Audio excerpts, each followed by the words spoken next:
Kim Chiu at Paolo Live, Kim Pao ayaw pang umuwi sa Pinas, ASAP in Sydney.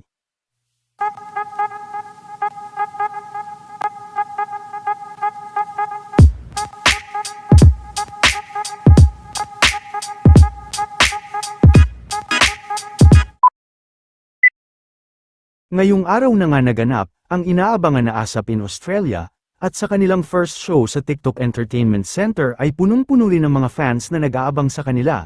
Hindi naman nabigo ang mga manunood sa dami ng inihanda ng mga kapamilya artist.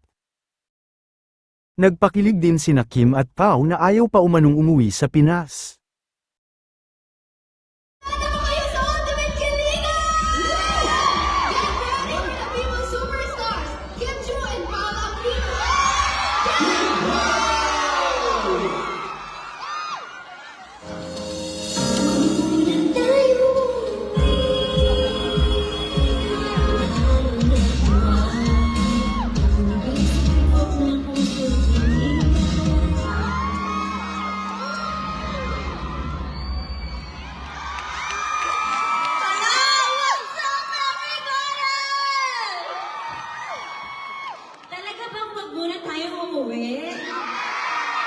Is it really?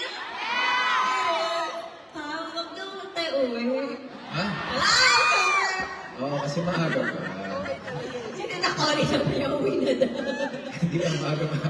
May second show ba tayo? May second show pa. So, bala ikaw rin after ng show, huwag ka munang uuwi.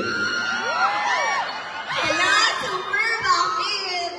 Wala lang, kasi pwede tayo maglibot-libot dito sa Sydney, Australia, diba? So, pwede mag-date,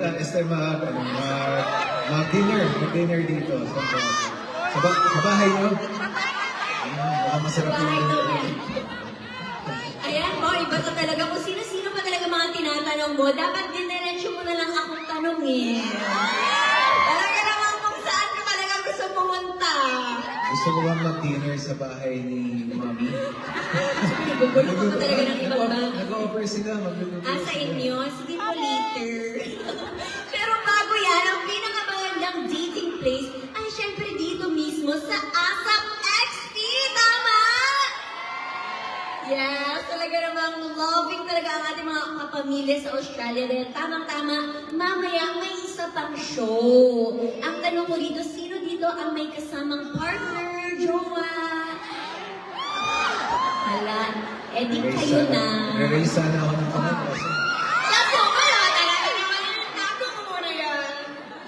Kaya alam niyo na, pwede pa kayong manood later for more bondings and datings and have fun with all of us. But before anything else, batiin muna natin si Paolo ng huge congratulations for winning the Outstanding Asian Star at the recent Seoul International Drama Awards.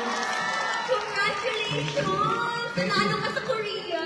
Yes, maraming salamat, Kim, and of course sa mga kapamilya natin. Nagpapasalamat kami ni Kim sa suporta na binigay niyo lalo sa mga Kim Pao fans all around the world who voted for me. Supported sa project namin recently kakatapos lang. Maraming salamat po sa inyo. Yes, maraming salamat sa nanonood ng The Alibay! Thank you po, maraming salamat po talaga. Mahal na mahal po namin kayo ni Pao. At alam niyo ba mga pamilya, may isa pa talagang nagmamahal sa inyo ng super. Kaya bago kami mag-date, uy, super na ba siya bago mag-date? May doon, maglilibot-libot. Eto na. May makaka-date kayo at eto na siya. Siya ang susunod na mga harana at magpapakilig sa inyo. Kaya naman mga kapamilya, here in Australia, let's all welcome our new gen, Kapamilya Heartthrob, Donnie Pamilya!